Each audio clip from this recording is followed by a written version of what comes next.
আল্লাহকে যারা ভয় করে দুনিয়ার কেউ তাদেরকে ভয় দেখাতে পারে না। ওয়ালিমান খাফা মাকাম রাব্বিহি জান্নাতান, আর আল্লাহর ভয় যারা করে তাদের জন্য আল্লাহ দুটো দুটো জান্নাত রেখেছে। এ যুবকেরা, এই দুনিয়া তো আমাদের জন্য পেরেশানির জায়গা, এই দুনিয়া তো মুমিনদের জন্য জেলখানা, এই দুনিয়া তো মুমিনদের জন্য বড় পেরেশানির জায়গা, বড় কষ্টের জায়গা। আমরা মুমিনরা অপেক্ষায় থাকি কখন মৃত্যু আসবে, ওই মৃত্যুর মাধ্যম দিয়ে কবরে আমাদেরকে নিয়ে যাওয়া হবে। ওই কবরে দুজাহানের সুলতান নবী মুহাম্মদ রাসূলুল্লাহ দিদার হয়ে যাবে।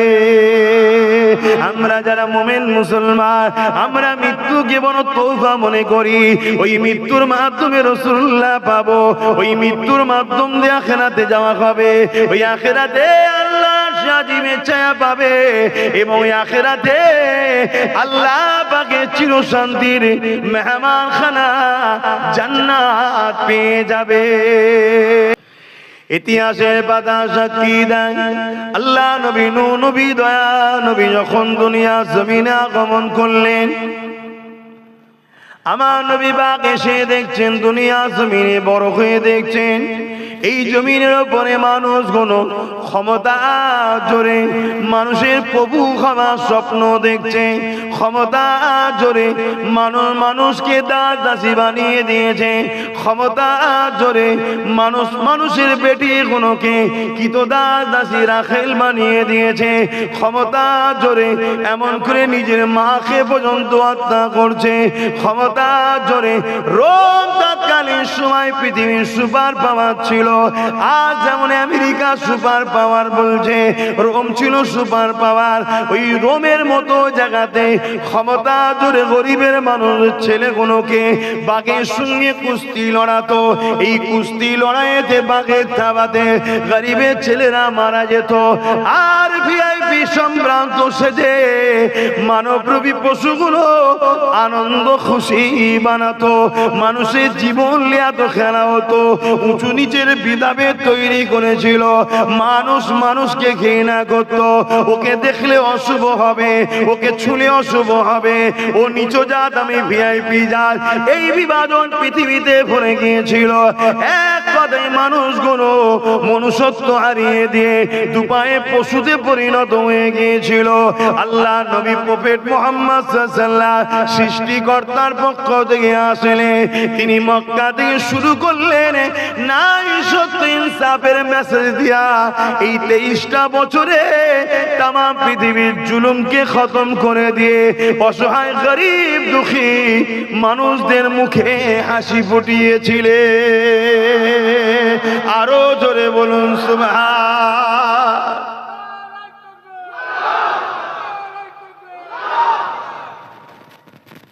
এই পৃথিবীতে কিছু মানুষ আছে বাপ ভাইরা, যারা ক্ষমতার জোরে এত অন্ধ হয়ে যায় তারা নিজেকে খোদা ভাবতে শুরু করে। শুনছেন তো? জুলুমটাকে, অন্যায়টাকে যা খুশি তাই করব, এই ধরনের মেন্টালিটি তাদের মধ্যে চলে আসে ক্ষমতার জোরে। আর মনে রাখবেন, প্রত্যেকটা নবী এসেছিলেন দুটো কাজ করতে। খুব ভালো করে শুনবেন আমার কথা, আজকে মন দিয়ে শোনেন। যদি বিশ্বাসী হন, আমাকে সন্তান হিসেবে ভাই হিসেবে মানেন, আগামী দিন মুনাফিক উলামাদেরকে চিনতে হবে। কেন 72টা দল জাহান্নামে যাবে, 72 দলের মাথাতেই মুনাফিক উলামা থাকবে। একটি দল জান্নাতে যাবে, যে দলের মাথাতেও উলামা থাকবে, তারা রাসূলের দিকে আপনাদেরকে জুড়তে চাইবে। জোরে বলুন সুবহানাল্লাহ। খুব ঠান্ডা মাথায় কথাগুলো বোঝেন। এই সমাজে ইসলাম যত নবী এসেছেন দুটো কাজ করেছে। নাম্বার 1, অন্যায়, অত্যাচার, জুলুম, সমাজ বিরোধী, মানবতা বিরোধী, অসভ্যতা, বর্বরতা, অন্যায়কে খতম করে দিয়ে সমাজে ন্যায় প্রতিষ্ঠিত করেছে। জোরে বলুন সুবহানাল্লাহ। প্রত্যেকটা নবী দুটো কাজ করেছে। আর এই দুটো কাজ করতে গিয়ে নবীদের চরম বিরোধী হয়েছে দুই শ্রেণীর মানুষ। নাম্বার ওয়ান হলো অত্যাচারী শাসক। বলুন, অত্যাচারী শাসক, স্বৈরাচারী শাসক, ক্ষমতার জোরে মানুষের প্রভু হবার স্বপ্ন, ক্ষমতার জোরে মানুষকে লুটে যারা। মনে রাখবেন, যারা অত্যাচারী শাসক হয় তাদের মেন্টালিটিতেই তৈরি হয় প্রজাদেরকে গরিব বানাও, প্রজাদেরকে গরিব বানাও। এরা যত গরিব হবে অল্পতেই এদেরকে গোলাম বানানো সম্ভব। ধনীকে গোলাম বানানো কিন্তু অতটা সম্ভব নয়, বা গরিবকে গোলাম বানানো যতটা সম্ভব। শুনছেন তো নাকি? আর ইসলাম সর্বসময় এই অত্যাচারী শাসকদের বিরুদ্ধে, এদের হাত থেকে বঞ্চিত, শোষিত, লাঞ্ছিত, অসহায়, সে যে কোনো ধর্মের হতে পারে, এই মানুষগুলোকে বাঁচিয়ে মুক্ত করার জন্য যুদ্ধ পর্যন্ত করতে রাজি। জোরে বলুন সুবহানাল্লাহ, আরো জোরে বলেন।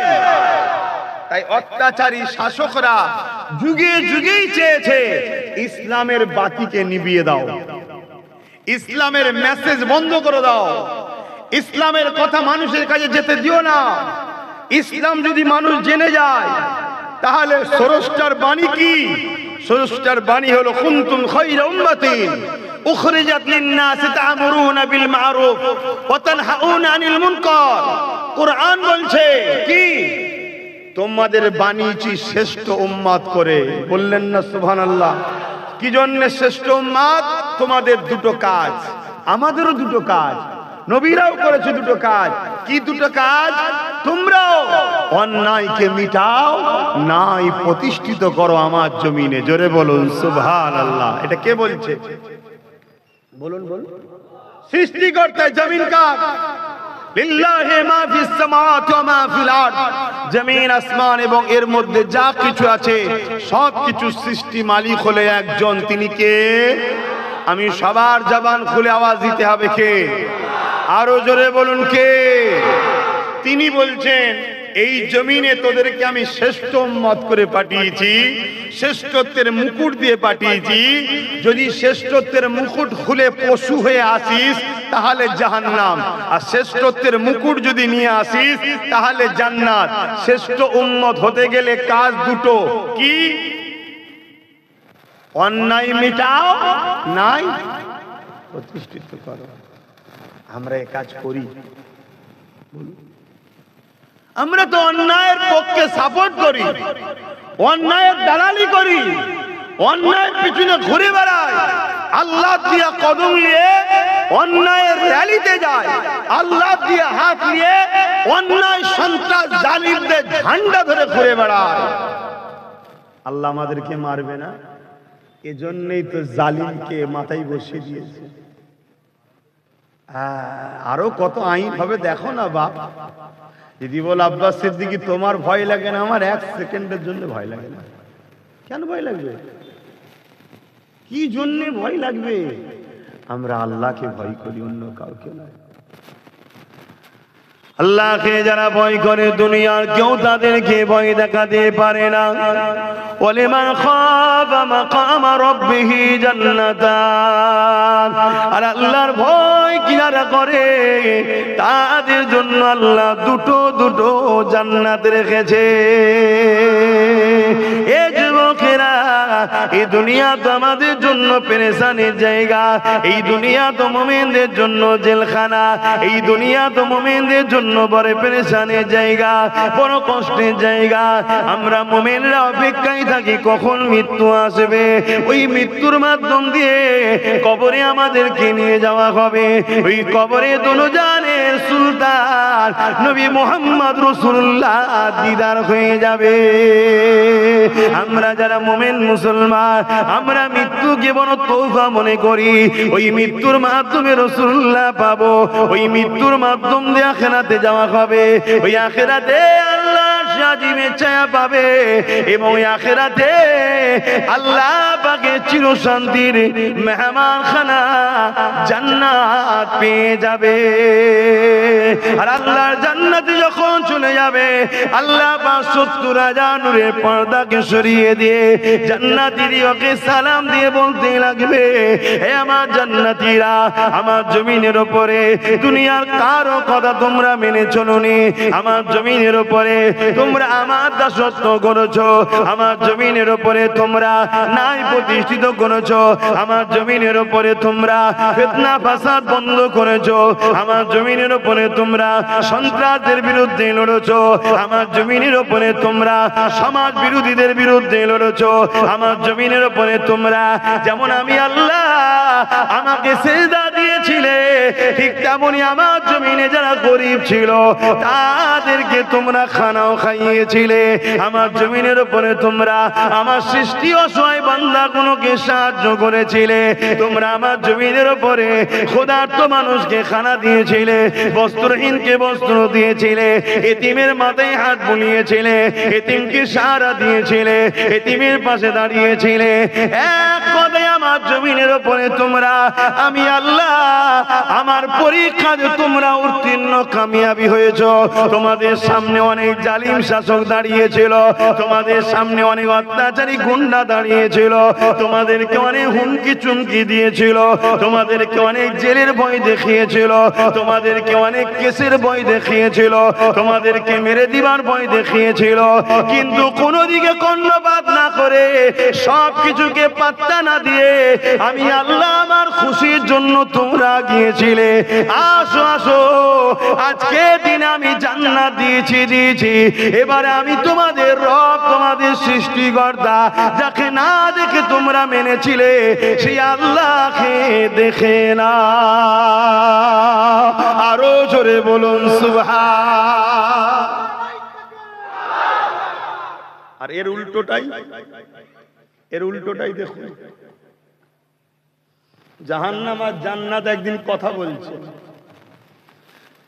জাহান্নাম জান্নাতকে বলছে যে জান্নাত তোর থেকে আমি জাহান্নাম বড় ভিআইপি। বলছে কেন? বলছে আমার মধ্যে পৃথিবীর শ্রেষ্ঠ শ্রেষ্ঠ রাজারা থাকবে, যেমন নমরুদ, ফেরাউন, আবু জেহেল, উদবা, সাইবা, আবু লাহাব, উমাইয়া, এজিদ, চিঙ্গিস খান, হিটলার। আজকে আমাদের গুণ যদি পরিবর্তন না হয় এগুলো জাহান্নামে ঢুকবে। শুনছেন তো নাকি? জাহান্নাম গর্ব করে বলছে আমার ভেতরে পৃথিবীর বড় বড় রাজাগুলো থাকবে। জান্নাত তখন বলছে শোন, আমার ভেতরে দোনো জাহানের সুলতান মোহাম্মদ রসুল থাকবে। জোরে বলুন সুবহানাল্লাহ। তোমরা কোন দিকে থাকতে চাও? নমরুদের সাথে, ফেরাউনের সাথে, সাদ্দাতের সাথে, আবু জেহেলের সাথে, না দোনো জাহানের সুলতানের সাথে? দোনো জাহানের সুলতানের সঙ্গে থাকা স্বপ্ন দেখছো জান্নাতে, আর দুনিয়ায় কাদের সাথে থাকবে? তাহলে এটা কেমন বিচারিতা হচ্ছে না? এটা কেমন মুনাফিকি হচ্ছে না? তাহলে পরিবর্তন হবার জন্যই তো জলসা নাকি? তাহলে বুঝতে হবে তো নাকি মুসলিম দাবি করলেই জান্নাত নয়। এই নবী বংশের আওলাদ আমি, দাদা পীরের খুন আমার শরীরে, জান্নাত নাকি সার্টিফিকেট দিলে? না, আমাকে রসুলের হুকুম অনুযায়ী জীবন করতে হবে। তবে মনে রাখবেন আমার আল্লাহ জালিমের সাথে কোনো দিন নাই। সে জালিম যদি কোনো মুসলিম দাবিদার হয় তার সাথে আল্লাহ নেই, আর মজলুমের সাথে আল্লাহ থাকে। মুসলিম যদি অন্য ধর্মের গরিব ঘরের অন্য ধর্মেরও লোক হয়, তার উপর যদি জুলুম হয়, মনে রাখবেন আমার আল্লাহ ওর সাথে আছে। কেন? ও তো আল্লাহরই সৃষ্টি। আর তুমি মুসলিম দাবি করতে পারো, তুমি যদি জালিম হও তোমার সাথে কিন্তু আল্লাহ নেই। জুলুমটা কত খারাপ জিনিস বুঝতে পারছেন? আজকে সেই জুলুম পুরো পৃথিবীতে ছেয়ে যাচ্ছে, সেই জুলুম আমার দেশে ছেয়ে যাচ্ছে, সেই জুলুম আমার রাজ্যে ছেয়ে যাচ্ছে। কত কালকের কথা, 15-20 জন মিলে বেলগাছিয়াতে, কলকাতার মতো জায়গাতে আমার রাজ্যে 3 জন মুসলমানকে গণভাবে পিটিয়েছে। অপরাধ কি? তারা মুসলমান। শুনছেন তো নাকি? আমার রাজ্যে এটা ঘটছে। চারিদিকে পুরো অশান্তির আগুন দাবানলের মতো ছুটছে। এই দাবানল, এই অশান্তিকে মিটাবার নাম ইসলাম। নামাজ যেমন ইসলামের নাম, রোজা যেমন ইসলামের নাম, হজ যেমন ইসলামের নাম, এটা হলো ব্যক্তি জীবনের ইসলাম। আমি নামাজ পড়েছি, আমার উপকার আপনাদের হয়েছে। আপনি নামাজ পড়বেন, আপনার উপকার আমার হবে। কিন্তু এই সমাজ যদি দুর্নীতি মুক্ত করা যায়, পুরো সমাজের মানুষ দুর্নীতির হাত থেকে বাঁচবে। এই সমাজকে যদি নেশা মুক্ত করা যায়, এই সমাজ নেশা থেকে বাঁচবে। কি গো, নেশা মুক্ত করা দরকার তো নাকি? কিন্তু যে তো বলছেন, আর আমরা যারা সমাজকে নেশাগ্রস্ত বানাচ্ছে, আমরা তো তাদেরই পিছনে ঘুরে বেড়াই। আর আপনি না করেন, আমি না করি, আমাদের মতো হাজারো মুসলমান আছে না না? বিশেষ করে দুঃখ লাগে তাদের ঘরে দেখে যারা আলেম উলামা ইমাম দাবি করে মাতাল সরকারের পিছনে থাকে। শুনছেন না শোনেন? সরকার তো নয়, মাতাল। স্কুল বন্ধ করে মদের অফিস খুলছে, মদের দোকান খুলছে। হচ্ছে না, হয় না? ইসলাম মদ মুক্ত করেছে, আর আমরা মুসলমান মাতালকে সাপোর্ট করে সমাজকে মাতাল বানাচ্ছি। আমরা বলছি জান্নাত যাব। হ্যাঁ, মরতে হবে বেটা, কবরে মনে রাখবে যেমন জান্নাতের টুকরা হবে, কবরটাই জাহান্নামের একটা গর্ত হবে, 99টা সাপও থাকবে। এখানে চিল্লালে কষ্ট হলে কেউ তো পাশে এসে বলে, হারা কি হয়েছে রে? ওখানে কেউ দেখান না, কেউ দেখান না। লিয়ে গিয়ে মিনহা খালাকনাকুম ওয়া ফিহা নুঈদুকুম ওয়া মিনহা নখরিজুকুম তাহারাতান উখরা বলে মাটি চাপাতে দেবে। ওই 99টা সাপ এবং জাহান্নামের গর্ততে তোমায় থাকতে হবে যদি তুমি ইসলামের দুশমনদের সঙ্গে তাল দাও। ভুলের মাপ আছে, কিন্তু ইসলামের ক্ষতিকারকদের মাপ নাই। কারণ ইসলাম আমার বাপ তোমার বাপের দ্বারা প্রতিষ্ঠিত হয় না। ইসলাম আমেনা লালের খুন ঝরেছে ইসলামের জন্য। সেই ইসলামকে আজকে আমরা মিটাচ্ছি নিজে হাতে করে, মুসলমান আমরা মিটাচ্ছি। আরে কি কেন্দ্র সরকার, কি রাজ্য সরকারের বিরুদ্ধে কথা বলবেন? ওদের ঘাড়ের মাজাল আছে নাকি ইসলামের বিরোধী করার? এতে সবচেয়ে বড় গাদ্দার হলো আমার কওমের আলেম উলামা মুনাফিকের এক শ্রেণী। এরা এদের দালালি করে, এদের কাছ থেকে টাকা নেয়, সেই টাকা নিয়ে এই জাতিকে এদের কাছে বুঝিয়ে বাজিয়ে বিক্রি করে। কথা মাথায় ঢুকছে? কষ্ট হচ্ছে নাকি? কষ্ট হলে কিছু করার নেই। যতক্ষণ ধরে জান আছে ততক্ষণ বলবো কেন আমি হুজুরকে ভালোবাসি। এই ইসলামের জন্য আমার নবী কত কষ্ট করেছে। আবার একবার জানিয়ে দিই, ইসলাম বলতে কি? এক কথাই শান্তি। কিন্তু আমাদের মধ্যে ঢুকিয়ে দেওয়া হয়েছে দাড়ি, টুপি, নামাজ, রোজা, যাকাত, এটাই ইসলাম। হ্যাঁ, এটাও যেমন ইসলাম। মনে রাখবেন, ইসলামের প্রথম কাজ কি? ইসলামের সব থেকে ভালো কাজ কি? আল্লাহ নবীকে এক ইহুদি ধর্মের মানুষ জিজ্ঞাসা করলো, এ আব্দুল্লাহর বেটা মুহাম্মদ সাল্লাল্লাহু আলাইহি ওয়াসাল্লাম, ইসলামের সব থেকে ভালো কাজ কি? আল্লাহ নবী বলেছিলেন, খোদার্থ মানুষকে খানা খাওয়ানো। তাহলে ইসলাম কাকে বলে? খোদার্থ মানুষকে খানা খাওয়ানো। ওই খোদার্থ মুসলমান হলো খাওয়াও, ওই খোদার্থ যদি হিন্দু হয় তাকেও খাওয়াও, ওই খোদার্থ যদি আদিবাসী, সাঁওতাল, বাগদি, মতুয়া যেই হোক না কেন, খোদার্থ যদি দেখো কাউকে, তাকে খানা খাওয়াও। আল্লাহর সৃষ্টিকে খানা খাওয়ানোর জন্যে আল্লাহ তোমাকে জান্নাতি খানা খাবে। এ যুবকেরা, ইসলাম কাকে বলে? ইসলাম ইনসাফের নাম, ইসলাম ইনসানিয়াতের নাম, ইসলাম মানবতার নাম, ইসলাম মনুষ্যত্বের নাম, ইসলাম পিপাসিত মানুষের পিপাসা মিটাবার না। এক কথায় সমাজকে দুর্নীতি মুক্ত করেন না, সমাজকে ঘুষ মুক্ত করেন না, সমাজকে অত্যাচারের হাত থেকে বাঁচাবার না। দাড়ি, টুপি, নামাজ, রোজা, এটাও যেমন ইসলাম, এটা ব্যক্তি জীবনের ইসলাম। কিন্তু সমাজ জীবনের ইসলাম হলো এই সমাজকে মদ মুক্ত করতে হবে। যে মদের কারণে আমাদের যুব ছেলেদের সংসারগুলো নষ্ট হয়ে যাচ্ছে। 100টা যদি সংসারে ডিভোর্স হয়, মদের কারণে 80টা ডিভোর্স হয়েছে। 100টা যদি খুন হয়, মদের কারণে 80টা খুন হয়েছে। 100টা যদি অ্যাক্সিডেন্ট হয়, মদের কারণে 80টা অ্যাক্সিডেন্ট হয়েছে। এ যুবকেরা, তরুণেরা, এই যে আমার বাংলার বেটি ডাক্তার তিলক তোমাজও ডাক্তারি করতো, যদি মদ ব্যান থাকতো তাহলে ওইভাবে একটা মানুষের উপরে অত্যাচার করতে পারতো না। মদ মদ মানুষের মনুষ্যত্বকে নষ্ট করে, মদ মানুষের লিভার কিডনিকে নষ্ট করে, মদ মানুষকে জানোয়ারে পরিণত করে দেয়, তার হুঁশ থাকে না, সেই হুঁশ হারা হয়ে যায়। আমাদের তিলোত্তমা বুলকে কি অত্যাচার করলো দেখো। এই মদকে ব্যান করার জন্য প্রত্যেকটা উলামাদের আওয়াজ তোলা দরকার ছিল, প্রত্যেকটা পীর পীরজাদের আওয়াজ তোলা দরকার ছিল। আমরা সেই সরকারের সাথ দেবো যে কিনা ক্ষমতায় আসার পরে মদকে ব্যান করবে, কিন্তু দুঃখের বিষয় এই প্রতিবাদ আওয়াজ না তুলে যে সরকার ভারতের মধ্যে নম্বর 1 মদ বিক্রিতে মডেল পেয়েছে, সেই সরকারের দালালি করে পীর পীরজাদা মোল্লা মলি সাহেবরা। অসুবিধা হচ্ছে আমাকে যখন নিয়ে এসছেন আর আপনারাও যখন এসে বসেছেন, আমাকে তো চেনেন নাকি? কিন্তু আমি কি ইসলাম বিরোধী কিছু বলছি? কথা বুঝছেন না, বোঝেন না? আপনাদের অসুবিধা হচ্ছে? কি হলো আব্বা, বসেন না, একটা চেয়ার দে, মুরব্বিকে চেয়ার দে। শুনছেন তো নাকি? তাহলে বলুন, আল্লাহ নবী এমনি বলেছেন আখরি জামানায় মসজিদ ভর্তি লোক থাকবে। শুনছেন তো নাকি? মসজিদ ভর্তি লোক থাকবে, একটাও ইমানদার থাকবে না। নবী বলেছে আখরি জামানায়। কেন বুঝতে পারছেন না? ইসলাম কাকে বলে? অন্যায়ের বিরোধী করার নাম, অন্যায়কে সাপোর্ট করার নাম। কথা বলছো না তো যুবকগণ? অন্যায়ের বিরোধী করার নাম ইসলাম না অন্যায়কে সাপোর্ট করা? তাহলে অন্যায়কে বিরোধী যে না করে তার মধ্যে ঈমান থাকে? চলে আসুন না একটু রাসূলুল্লাহর হাদিস দেখি।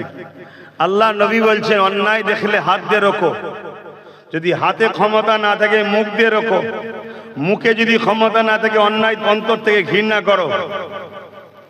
এই যে প্রতিটা জায়গায় জায়গায় মদের যে ফ্যাক্টরি, মদের যে লাইসেন্স দেওয়া হচ্ছে, এটা নাই না অন্যায়?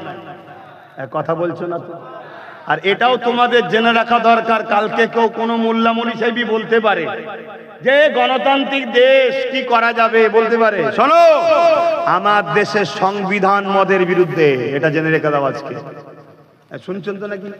আমার দেশের যে সংবিধান, সংবিধান ও মদের, জোরে বলো কেন? আমার দেশের সংবিধান খুব মজবুত ও উন্নত মানের একটা সংবিধান।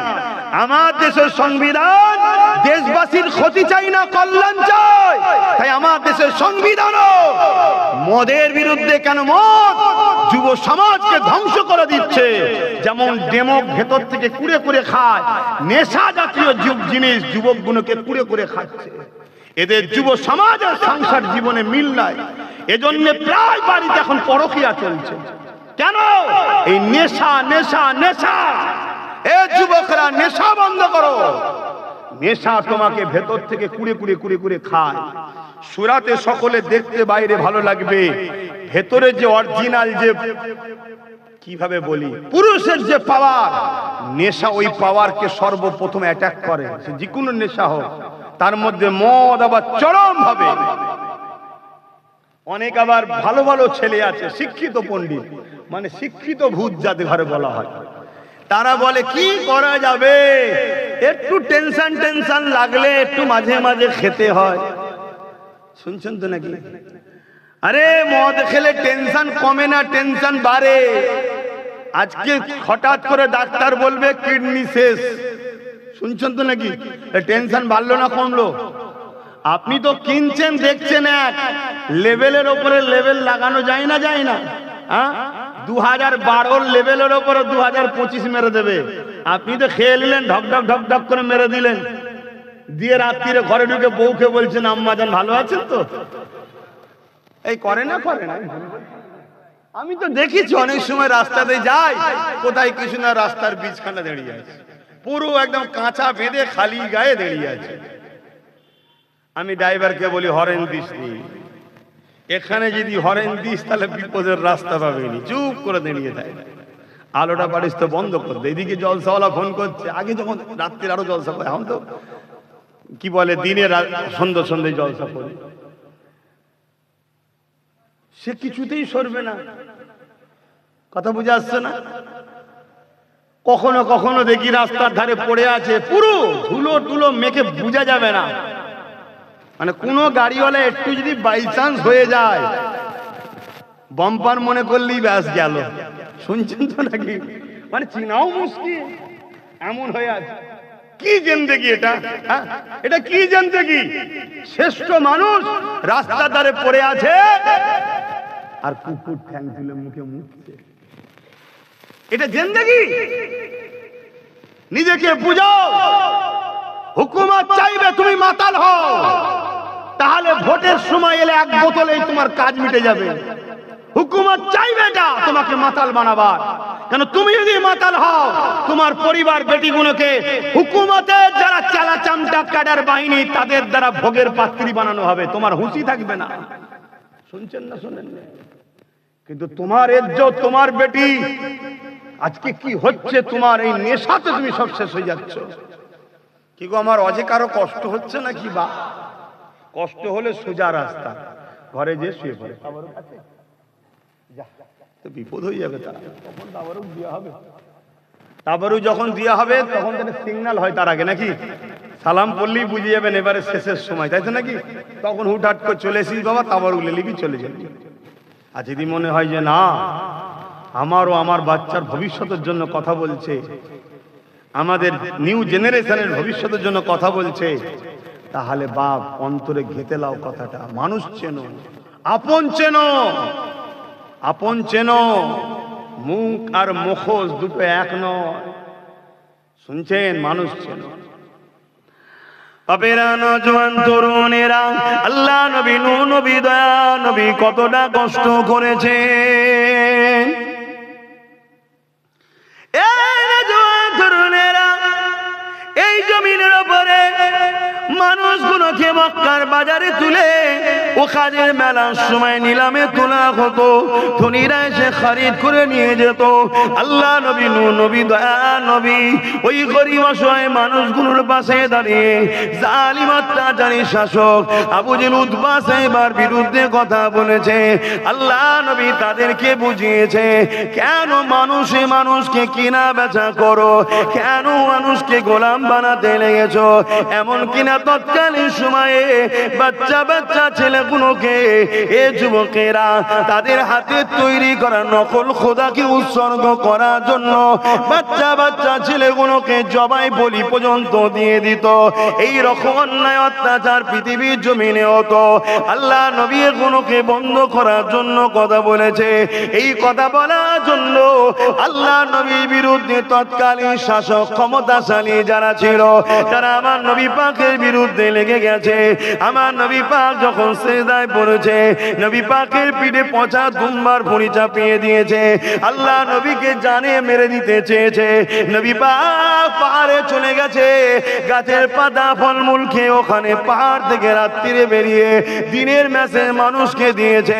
এ যুবকেরা এমন দিন গেছে, আল্লাহ নবীর হুজরা মোবারককে 40 জন আবু জেহেল বাহিনী জালিম অত্যাচারীদের সৈন্যরা 40 জন নবী পাকের বাড়িকে ঘিরে ফেলেছে আমার নবী পাককে শহীদ করে দেবে বলে। এই দিনের জন্য নবী আমার বদরের ময়দানে, উহুদের ময়দানে রক্তাক্ত হয়েছে। এই দিনের জন্য নবী আমার তায়েফের জমিনে রক্তাক্ত হয়ে অজ্ঞান হয়ে গেছে। অন্যায়কে মিটিয়ে নাই প্রতিষ্ঠিত করার জন্য, গরিবের উপরে জালিমদের জুলুম বন্ধ করার জন্য, অত্যাচার বন্ধ করার জন্য, বেইনসাফি বন্ধ করার জন্য, গরিবের হক দিবার জন্য আল্লাহ নবী এত কষ্ট করেছে। মনে রাখবেন, নবী যাদের জন্য লড়েছিল তারা কিন্তু এক আল্লাহকে কেউ মানত না। তারা ওই নকল খোদা লাত উজ্জা কবরের উপাসনা করত। আমার নবী পাকের এই আখলাক দেখে, ব্যবহার দেখে তারা লাত উজ্জা কবরের উপাসনা ছেড়ে দিয়ে আমার নবী পাকের নেতৃত্ব মেনে নিয়ে ইমানের নূরের কলমা পড়ে শান্তি, ইনসাফ, ইনসানিয়াত, মানবতার ধর্ম ইসলামের মধ্যে দলে দলে চলে এসেছে। আরো জোরে বলুন সুবহান।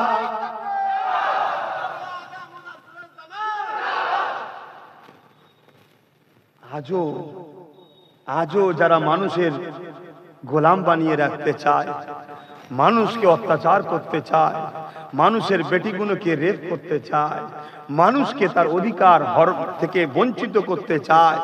আজও যারা সমাজের বুকে কুসংস্কারের বিস্তার করতে চায়, তারা আজও চাইছে, রসুলকে তো পাচ্ছে না, নবীর দিনটাকে মুছার চেষ্টা করছে। কেন?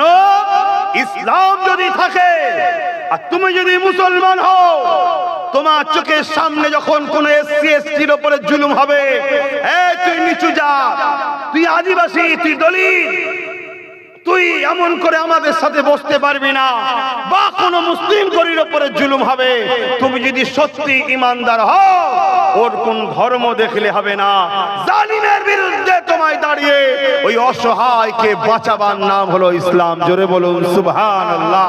তাই জালিম অত্যাচারীরা যারা মানুষকে নিজেদের গোলাম বানাতে চায়, কিতদাসী বানাতে চায়, মানুষের খোদা হতে চায়, ক্ষমতার জোরে মানুষের প্রভু হতে চায়, তারা চায় ইসলামকে মুছে দাও।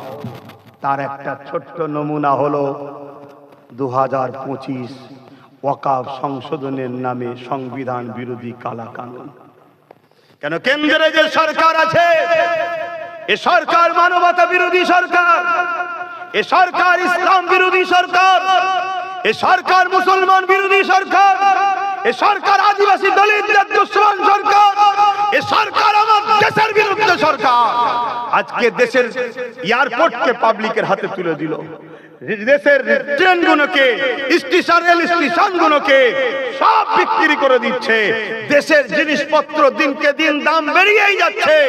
দেশের মধ্যে 100 কোটি কম বেশি মানুষ আজকে বেকার বেকার বেকার হয়ে গেছে। এদের কোনো না কারবার আছে, না ইনকাম আছে।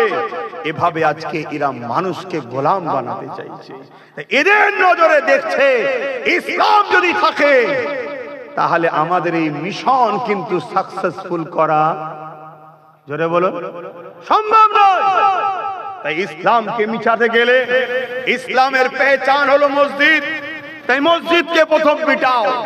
ইসলামের প্রতিষ্ঠিত, ইসলামকে সমাজের বুকে প্রতিষ্ঠিত করা বা প্রজেক্ট করা বা ইসলাম ছড়ানোর মূল সেন্টার হলো মাদ্রাসা। এই মাদ্রাসাগুলোকে ব্যান করো। এবং আমাদের হাজার হাজার বছরের ভারতের বুকে আমরা আছি, তার পেহচান হলো আমাদের কবরস্থান। শুনছেন তো নাকি? এবং খানকাকে টার্গেট করেছে। কেন? খানকায় নবীর প্রেমিক বানানো হয়, আর নবীর প্রেমিক যারা হয় তারা একটা মঈনুদ্দিনই যথেষ্ট সব জালিমকে খতম করার জন্য। জোরে বলুন সুবহানাল্লাহ। এজন্য এরা টার্গেট করেছে। শুনছেন তো নাকি? কিন্তু আজ টার্গেট করেছে, আন্দোলনের দরকার আছে না নাই? কিন্তু 2000 আজ থেকে 10 বছর আগে থেকে আমি বলছি ওয়াকফ যাচ্ছে, বলছি না বলিনি? আমার সাথ দিয়েছিলে? আমার বিরোধী করেছে উলামারা, এক শ্রেণী, সবাই নয়। আমার বিরোধী করেছে ইমামরা, এক শ্রেণী, সবাই নয়। মসজিদের মধ্যে আল্লাহর ঘরে দাঁড়িয়ে নবী বংশের আওলাদের বিরোধী করেছে, আল্লাহর ঘরে দাঁড়িয়ে বিরোধী করেছে। কথা মাথায় ঢুকছে না? ঢোকে না। দেখুন, লোহা না হলে লোহা কাটা, জোরে বলো, যায় না। আইন যখন কেউ করে যে পাওয়ারে, ওই পাওয়ার না হলে আইনকে রুকাও। তাই আমি বারবার বলেছিলাম রাজ পাওয়ার দরকার, কিন্তু আমার বিরোধী করেছিল কারা বলো? কোন হিন্দু পাড়ায় আমি যখন যেতাম ভয় লাগতো না, কোন অমুসলিম পাড়ায় গেলে ভয় লাগতো না যে এরা আমার সাথে ঝগড়া করবে নাকি।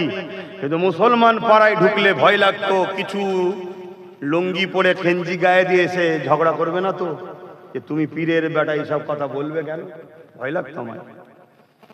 কিন্তু ভয় লাগতো বলে পিছিয়ে আমি কোনোদিন যাইনি। কেন? আমি জানি তুই যত বড়ই ষাঁড় হোক না কেন, ফেরাউনকে নীল নদে চুবিয়ে চুবিয়ে আল্লাহ মেরেছে। তুই যত বড়ই যেই হোক না কেন, পৃথিবীর রাজা নমরুদকে খোঁড়া মশা দিয়ে আল্লাহ মেরেছে। কিন্তু প্রেস্টিজ বলে একটা জিনিস আছে না নাই? সম্মান বলে একটা জিনিস আছে না নাই? আর পাশাপাশি ঘরেও দুশ্মন। এখানে কিছু হলে আবার হাওয়া দিবার জন্য লোক আছে। শেষ করে ফেললো, সব মান সম্মান ডুবিয়ে ফেললো, সিলসিলা ধ্বংস হয়ে গেল, এ বলারও লোক আছে না নাই? শেষ সিলসিলা ধ্বংস হয়ে গেল। আল্লাহর ঘর এখন শেষ, মসজিদ শেষ, মাদ্রাসা শেষ, কবরস্থান শেষ, ঈদগাহ শেষ। তুমি কি ভাবছো রুকে দেবে? তুমি কি ভাবছো রুকে দেবে? তুমি কি ভাবছো সুপ্রিম কোর্টে কেস চলছে? হ্যাঁ, তুমি ওই খেয়ালে থাকো না। তুমি জানবে আর এক মুনাফিকের পাল্লাই পড়ে আছো, তোমাকে এই সব ভাবিয়ে রেখে দিয়েছে। আর আমি যা ভাবছি বললে তোমরা অজ্ঞান হয়ে যাবে। কথা বুঝে আসছে? আমি বেশি বলবো না। কেন বেশি বলবো না? আমি দেখতে চাই, আমি দেখতে চাই যারা আমায় গাল দিয়েছিল তারা কি করছে। শুনছেন তো নাকি? আর আমি তোমাদেরও দেখতে চাই তোমরা এই সমাজে তাদেরকে কি বলো, তাদেরকে কি ধরো, তাদের সঙ্গে কি প্রশ্ন করো, এটাও দেখতে চাই। কি দেখার দরকার আছে না? না, হ্যাঁ, আল্লাহ নবী বলেছে সমাজ যখন তোমার কথা শুনবে না তুমি তাদেরকে বলতে যাও না, তুমি তো কালাই ছেড়ে সরে যাও। 10 বছরের ধরে বুঝাচ্ছি যে আমার মসজিদ আমার থাকবে না, আমার কবরস্থান আমার থাকবে না, তোদের মা বোনেদেরকে পুরাতে হবে। 10 বছর ধরে বলছি, তোরা মসজিদের সামনে যাবি AK-47 লে দাঁড়িয়ে থাকবে, জোর দেখাবি পাছা লাল করে দেবে লাঠির বাড়ি মেরেতে। 10 বছর ধরে বলছি আসো, এখনো কে রুখতে গেলে যেটা করা দরকার সেটা করো। কিন্তু আমার কথা শুনেছে নাকি? এ তো হালকা আইন হয়েছে ওয়াকাফ, এর থেকেও ভয়ানক আইন আগামী দিন আসছে। আমি কোন একটা জলসাই হয়তো বলেছিলাম, একবার না একাধিকবার বলেছিলাম, আপনারা শুনেছেন কি জানি না, যে আজ আমি তোদের কাছে চাইছি আমার সাথ দে, তোরা দিচ্ছিস না। একদিন তোদের সাথ দিবার ইচ্ছা যাবে, কিন্তু তোদের ভোটের আর দাম থাকবে না। বলেছিলাম না বলিনি? আগামী দিন আসছে, খুব শিগগিরই তোমরা শুনতে পাবে। কি?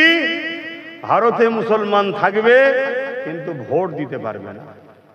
আর ভোট যখন দিতে পারবে না তার মানে আর কোন জায়গায় মুসলমান ক্যান্ডিডেট হতে। আর ওই সময় দেখবে আজকে যে মুসলমান নেতাগুলো, মুসলমান MLA মন্ত্রী, মুসলমান যারা নামধারী রয়েছে, শুনছেন না শোনেননি, এসব 2 নম্বর গুলো দেখবেন ঝুপঝাপ করে লাভ মারছে। কি? আমি ইসলাম ছেড়ে দিলাম, আমি ইসলাম ছেড়ে দিলাম, আমি ইসলাম ছেড়ে দিলাম। আল্লাহকে সাক্ষী রেখে বলছি না কেউ মুসলমান নয়, এরা কেউ মুসলমান নয়। এরা মুসলমান সেজে আছে শুধুমাত্র তোমাকে আমাকে ধোঁকা দেবে বলে, তোমাকে আমাকে ধোঁকা দেবে বলে। কারণ তোমার আমার একটা অংশ আছে না নাই? তোমার আমার অংশটা যদি অরিজিনাল মুসলমানের হাতে পড়ে যায়, যেমন একটার হাতে পড়েছে, সব বেটা জব্দ হচ্ছে এখন। শুনছেন না শোনেন? হ্যাঁ, নবী বংশের আওলাদ, কুরাইশ বংশের ছেলে। নবী বলেছে কুরাইশের নেতৃত্ব মানো। পীরজাদা নওশাদ সিদ্দিকী একটাই সবাইকে সাইজ করে রেখেছে, কিন্তু ওর সাথে যদি আরো গোটা 40 হয়ে যায়। এক কথা বুঝছেন না? বোঝেন না? কারো অসুবিধা হচ্ছে নাকি? না কারো মাথায় এই ভূত কামড়াচ্ছে যে হুজুর এসব কথা জলসাই বলছেন কেন? আমাকে বলার আগে ওই সকল শয়তানগুলোকে বলবি যারা রাজনীতির নামে আমার মসজিদ মাদ্রাসার মধ্যে ঢুকতে চাইছে, ওদেরকে আগে বল রাজনীতি রাষ্ট্র সেবা, রাষ্ট্রবাসীর সেবার মধ্যে রাখ, এর বাইরে যাস না, তাহলে আমি এখান থেকে অন্য কথা বলবো না। শুনছেন তো নাকি? তুই ক্ষমতার জোরে আমার ওয়াকফ জায়গায় পার্টি অফিস করবি, তুই ক্ষমতার জোরে আমার মুসলিম বেটিকে হিজাব করে যাওয়ার জন্য পরীক্ষায় বসতে দিবি না। গত পরশু হয়েছে এই বাংলায়, জানেন না? জানেন না? আবার কিছু মুসলমানদের নেতা আছে, তারা শুধু উত্তরপ্রদেশে কিছু হলে এখানে আন্দোলন করে আর গাল দেয়। শুনছেন না শোনেননি? উত্তরপ্রদেশে কিছু হলে এখানে আন্দোলন করে। ওই 2 নম্বর মৌলী সাহেব, মোল্লা সাহেব গুলোকে জিজ্ঞেস করা দরকার নাই, আজকে আমার বাংলায় যখন হিজাবের বিরুদ্ধে কথা হচ্ছে তোর আন্দোলন করি। কি গো, কথা বলছেন না? দরকার আছে না? নাই? অন্যায় অন্যায়, সে যেখানেই হোক, সে যেই করুক, কিন্তু দুঃখের বিষয় না, দালালি করা হচ্ছে, দালালি। তো যাক, তাহলে এই যে একটা ভাগ আছে, ভাগটা যদি অরিজিনাল মুসলমানের হাতে চলে যায়, তাহলে এই যে মুসলমানদের ঘরে বলা হলো দিল্লি চলে যাও, এটা বলতে পারতো? এক কথা বলছেন না কেন? কিন্তু আমার দুঃখ ভাই, এটা বলবো কথা, দুঃখ কলকাতায় ইমাম না কাদের সম্মেলন একটা হলো, আমি জানি না তারা কি ইমাম, আমি জানি না কেন অনেকে দেখছি হাফ প্যান্ট পরেও ঢুকছে, হাফ প্যান্ট পরা ইমাম, আবার মহিলা ইমাম দেখেছি, শুনছেন তো নাকি? তা এটা কাদের সমাবেশ আমি জানি না, কিন্তু হেডিংয়ে দেখেছিলাম ইমামদের নাকি এটা কি সম্মেলন। তা ইমামদের সামনে রাজ্যের সিএম বলছে দিল্লি গিয়ে আন্দোলন করো, এখানে নয়। একটা কেউ বললো না যে আপনি কি বলছেন?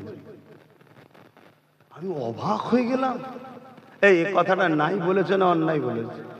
আমি সবাইকে জিজ্ঞেস করছি, বোবা শয়তান করে আল্লাহ কিয়ামত দিন তুলবে, মরণের সময় কুকুরের মতো মরতে হবে। হক কথা বলো, নাই না অন্যায়? তাহলে এত বড় একটা অন্যায় কথা, সংবিধান বিরোধী কথা, আমার মসজিদ মাদ্রাসা, আমার কবরস্থান, আমার ধর্মীয় ঐতিহ্যকে আমি বাঁচাবার জন্য চিল্লাতে পারবো না, এখানে দিল্লি চলে যাও, এত বড় কথা বলছে ইমাম মৌলী সাহেবদের সামনে, একটা কেউ বললো না। রাজ্যের সিএম বলেছে, এটা তো দুঃখ, অবশ্যই দুঃখ, কিন্তু এই দুঃখটা আমার অতটা নয়। কেন? তো আমি আগে থেকে জানি এই ইসলামের দুশ্মন, আমি আগে থেকে জানি।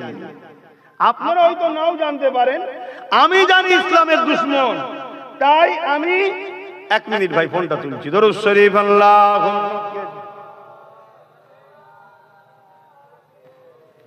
আচ্ছা ঠিক আছে, আল্লাহ আমি ফোন তুলতাম না, প্রথমে ফোন আমার পরিবার করেছে, আমি কিন্তু তুলিনি, কিন্তু এই ফোনটা নওশাদ করেছে তাই তুললাম। কেন ওর দিকে আমার মন পড়ে থাকে কোথায় কিছু হলো নাকি, ওই জন্য ও ফোন করলে আমি যেখানেই থাকি ফোন আমি তুলি। কথা বুঝে আসছে? কেন আমি ওর সাথে জান মাল দিয়ে আছি, এটা মনে রাখবেন। কথা বুঝে আসছে না? না শুধু ভাই হিসাবে নয়, ও গরিবদের ঘরে, গরিবদের দরদিও, গরিবদের জন্য কাজ করছে।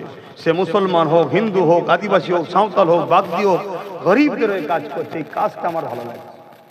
যেদিন ও দেখবো ভুল করছে, ওর ফোন তো তোলা দূরের কথা, ওর সব থেকে বড় দুশ্মন আমি হব। শুনছেন না শোনেন নে? হ্যাঁ, মায়ের পেটের ভাই তো কি হয়েছে, ইসলাম তোমার থেকে আগে আমার কাছে, নবী তোমার থেকে আগে আমার কাছে। তুমি মানুষের উপরে জুলুম করবে, তোমার মতন ভাইয়ের প্রয়োজন আমার নাই। তাহলে ভেবে দেখো আমি কত নীতিতে মজবুত, বুঝতে পারছো? আমি যে কথা বলছিলাম কি, যে একটা কেউ বললো না যে আপনি কি বলছেন, আচ্ছা ভালোবেসেই বল, আদর করেই বল, সম্মান দিয়েই বল। কথা বুঝে আসছে? হায় হায় হায় হায়, তাহলে মুসলমান আমরা ধ্বংস হব না তো কারা হব? কথা বলো। হ্যাঁ, তবে আল্লাহকে সাক্ষী রেখে বলছে, আমি যদি থাকতাম মাইকেল নিতাম, একদম পারফেক্ট কথা বলছে, মাইকেল নিতাম। কি হয়েছে?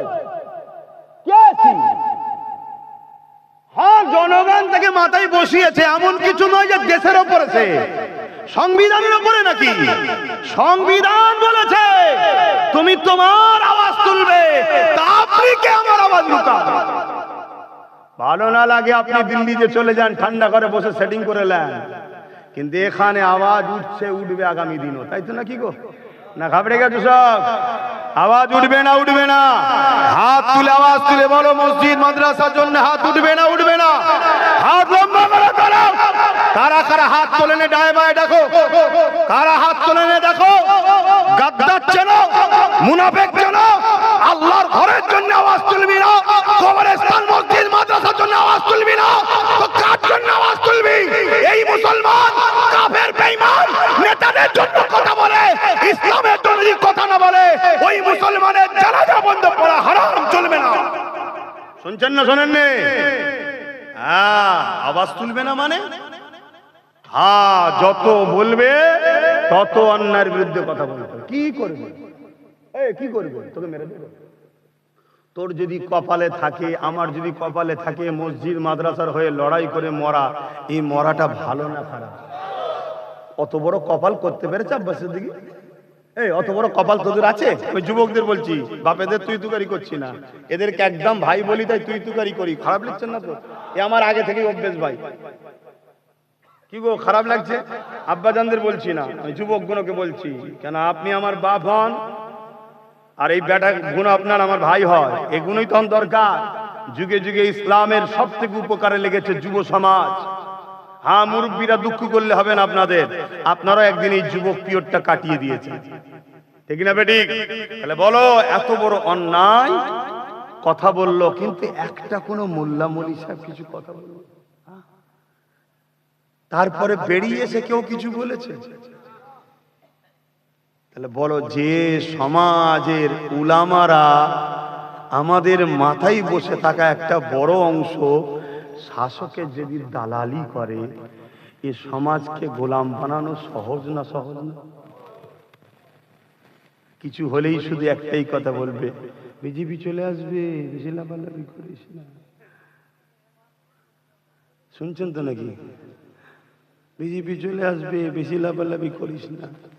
কিন্তু আজকে গত পরশুদিন কি শুনলাম, মুর্শিদাবাদে গিয়ে 70% মুসলমান যেখানে কি বলছে, পশ্চিম বাংলায় যদি ওয়াকাফ কেউ গুলোগুলি করে, মানে হুড়োহুড়ি আন্দোলন করে, সব থেকে দুশ্মন হব আমি তার। কি শুনছেন তো নাকি? মানে আমি আমার মসজিদের জন্য, মাদ্রাসার জন্য, কবরস্থানের জন্য কথা বললে রাজ্যের সিএম আমাদের দুশ্মন হবে। শুনছেন তো নাকি? আমার পায়ের জুতোর দাম আছে, ওর দাম আমার কাছে নাই। শুনছেন আমি কি বলছি? হ্যাঁ, আমার পায়ের জুতোর দাম আছে, ওর দাম আমার কাছে নাই। আপনারা দাম দিতে পারেন, আপনারা দাম দিচ্ছেন বলে তো খোদা আপনাদের ঘরে মেরে দিয়েছে। শান্তিতে আছেন? আমি আপনাদের বলতে আপনি আপনি নয়, যাকে বুঝাবার ঠিক বুঝছে, কত গায়ে পেতে নেবেন না। যাকে বলা ঠিক বুঝাচ্ছি, যদি সে শুনে হিদায়েত হয়। শুনছেন তো নাকি? হ্যাঁ, মান আহাব্বা লিল্লাহ ওয়া আবগাদা লিল্লাহ ওয়া আতা লিল্লাহ ওয়া মানা লিল্লাহ ফাকাদ ইসতাকমালাল ঈমান। ভালোবাসবো আল্লাহর জন্য, দুশমনি করব আল্লাহর জন্য, আত্মীয়তা করব আল্লাহর জন্য, বিচ্ছেদ হব আল্লাহর জন্য। এ যুবকেরা, সেই আল্লাহর ঘরের জন্য কথা বললে কেউ যদি বলে দুশমন হব, মসজিদ মাদ্রাসা কবরস্থানের জন্য কথা বললে কেউ যদি বলো দুশ্মন হব, এই রকম দুশ্মন পুরো পৃথিবী যদি ভরে যায়, তাদের বিরুদ্ধে যুদ্ধের ঘোষণা আমাদের সেদিনও ছিল, আজও আছে, কিয়ামত পর্যন্ত যুদ্ধের ঘোষণা থাকবে, ঠিক না বেঠে? কি করবি তোরা?